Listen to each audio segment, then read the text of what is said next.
बच्चों, कैसे हैं आप सब? आशा करती हूँ आप सब अच्छे होंगे, स्वस्थ होंगे। स्वागत है आपका इस कक्षा में। आइए आज हम पढ़ते हैं हिंदी व्याकरण का पाठ 9 क्रिया व काल। क्रिया क्रिया क्या होती है? तो जब हम सुबह उठते हैं, सुबह सो के उठते हैं, तो सुबह उठने से लेकर और रात तक सोने तक, तो जितने भी हम पूरे दिन में काम करते हैं, तो वो सब क्रिया के अंतर्गत आते हैं। अब सुबह उठने के बाद जैसे हम उठते हैं, ठीक है, मॉर्निंग वॉक करते हैं, टहलने जाते हैं, घूमने जाते हैं, ब्रश करते हैं, नहाते हैं, नाश्ता करना, ठीक है ना, और स्कूल जाना, पढ़ना, फिर खेलना, वापस आना, मतलब अपनी पढ़ाई करना, अपना गृह कार्य करना, सोना, नाचना, टीवी देखना। तो जितने भी काम हम करते हैं, हम या कोई भी, या घर में या परिवार में, वो सब क्रिया के अंतर्गत आते हैं और इनको क्रिया कहते हैं। ठीक है, तो सबसे पहले हम बात करेंगे क्रिया। क्रिया का अर्थ है किसी काम का करना या होना। सुबोध हंस रहा है, विशु खेल रहा है, सूरज निकल रहा है, माला सो रही है। ठीक है, तो इसमें हंस रहा है, खेल रहा है और निकल रहा है, सो रही है। तो जितने भी ये हाइलाइटेड शब्द हैं, मतलब जो थोड़े डार्क हैं, जो थोड़ा जिनको हाईलाइट किया गया है, ये सब क्रिया के अंतर्गत आते हैं, ये सब क्रियाएं हैं। यदि हम अपने चारों ओर ध्यान से देखें तो हर समय कुछ ना कुछ कार्य होता रहता है। हम भी कुछ ना कुछ कर रहे होते हैं, यहाँ तक कि जब हम सो रहे होते हैं उस समय भी हम सोने, सपने देखने, सांस लेने आदि जैसी क्रियाएं कर रहे होते हैं। ठीक है, अब जैसे देखो इस पैराग्राफ में बताया कि जो हम अपने घर में, अपने आसपास चारों तरफ हम देखते हैं, सब क्रियाएं कर रहे हैं, सब कुछ ना कुछ काम अपना कर रहे हैं। और इसमें बताया यहाँ तक कि जब हम सोते हैं, सोते हुए भी हम क्रियाएं कर रहे हैं। क्या क्रियाएं कर रहे हैं? हम सो रहे हैं, हम सपने देख रहे हैं, हम सांस ले रहे हैं, बहुत से लोग खर्राटे ले रहे हैं, है ना। तो ये सब क्रिया है। तो जिन शब्दों से किसी काम के करने या होने का पता चलता है उन्हें क्रिया कहते हैं। कर्ता और कर्म। अब ये कर्ता और कर्म क्या होता है?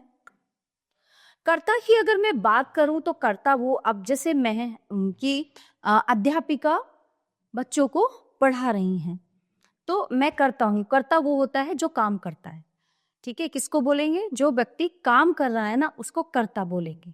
और कर्म क्या होता है? जो कर्म मैं कर रही हूँ, बच्चों को पढ़ा रही हूँ, पढ़ाने की क्रिया कर रही हूँ। पढ़ाने की क्रिया किसको? बच्चों को। तो कर्म कौन हुआ यहाँ पे?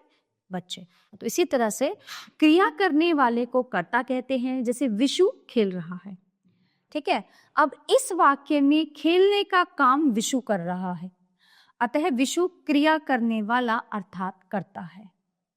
जिस पर क्रिया का प्रभाव पड़ता है उसे कर्म कहते हैं। जैसे विशु फुटबॉल खेल रहा है, तो इस वाक्य में फुटबॉल कर्म है। ठीक है, विशु कौन है? विशु कर्ता है, फुटबॉल कर्म है और खेल रहा है क्या है? क्रिया है। तो इससे ना ये तीन चीजें देखिए, विशु कौन है? विशु करता है, ठीक है, और ये खेल रहा है, ये क्रिया है, ठीक है, और फुटबॉल क्या है? ये कर्म है। तो एक वाक्य में जब हम क्रिया करते हैं, तीन चीजें होते हैं, कर्ता, क्रिया और कर्म। तो इसमें विशेष क्या है कि कुछ कुछ क्रियाएं तो की जाती हैं, लेकिन कुछ क्रियाएं अपने आप ही हो जाती हैं। जैसे विशु तो खेलने की क्रिया कर रहा है, लेकिन सूरज अपने आप निकल रहा है। क्रिया प्राय वाक्य के अंत में आती है। ठीक है, अब बात करते हैं क्रिया के भेद। कर्म के आधार पर क्रिया के दो भेद होते हैं। ठीक है, कर्म के आधार पर दो भेद होते हैं, अकर्मक, सकर्मक। अब यहाँ पे देखिए क्या बताया गया है, रोहन रो रहा है, मान्या सेब खा रही है। अकर्मक, अकर्मक का मतलब होता है कि इस क्रिया के साथ किसी कर्म की आवश्यकता नहीं होती। अकर्मक, अ मतलब बिना और कर्म मतलब कर्म, कर्म के बिना, अकर्म यानी कि कर्म के बिना। तो इन वाक्यों में क्या होता है कि इनमें कर्म नहीं होता और ना ही आवश्यकता होती है। जैसे लड़का जा रहा है, कहाँ जा रहा है? किसी को नहीं पता।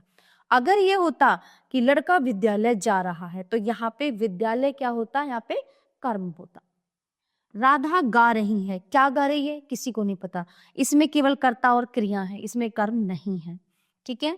कोयल कूक रही है, कोयल कैसे कूक रही है ना, या कोयल मीठा कूक रही है या कोयल जोर से कूक रही है, नहीं, केवल कर्ता और क्रिया है। बारिश हो रही है, कैसी हो रही है, तेज हो रही है, धीमी हो रही है, ज्यादा हो रही है, कम हो रही है, नहीं पता, तो कर्ता और क्रिया, कर्म इसमें नहीं है। फिर है सकर्मक क्रिया, इस क्रिया के साथ किसी कर्म की आवश्यकता होती है। सकर्मक, सकर्मक मतलब कर्म, कर्म, स मतलब साथ, यानी कर्म के साथ। तो तन्ना आम खा रही है, अध्यापक पुस्तक पढ़ा रहे हैं और राधा गीत गा रही है। तो इसमें क्या है, आम कर्म, पुस्तक कर्म और गीत कर्म, तो इसमें कर्म आए हैं, इसका मतलब ये सकर्मक क्रिया है। अब बात करते हैं काल। काल का अगर मैं आपको बताऊं, काल हम कहते हैं, इसको टेंस भी कहते हैं, इसको टाइम भी कहते हैं, इसको समय भी कहते हैं। तो जो भी क्रियाएं हम करते हैं, जो भी काम हम करते हैं, वो किस समय में हो रहा है, समझ रहे हैं। क्योंकि जब हम कुछ भी काम करते हैं, सुबह में करें, दोपहर में करें, रात में करें, शाम में करें, तो हर काम को करने का पर्टिकुलर एक समय होता है, ठीक है। तो काल से हमें ये पता चलता है कि काम कौन से समय में हो रहा है, बीते हुए समय में हो रहा है, इस समय में हो रहा है, या आने वाले समय में होगा, ठीक है। तो प्रत्येक क्रिया के होने का कोई ना कोई समय अवश्य होता है। क्रिया के रूप से ही उसके करने या होने के समय का पता चलता है। तो क्रिया के होने या करने के समय को काल कहते हैं। क्रिया 3 काल यानी 3 समय में होती है। भूतकाल जो बीत चुका है, वर्तमान काल जो चल रहा है, और भविष्यत काल जो आने वाला समय है। भूतकाल, जहां ये पता चलता हो कि क्रिया बीते हुए समय में पूरी हो चुकी है, उसे भूतकाल कहा जाता है ना। कि जैसे मान लिया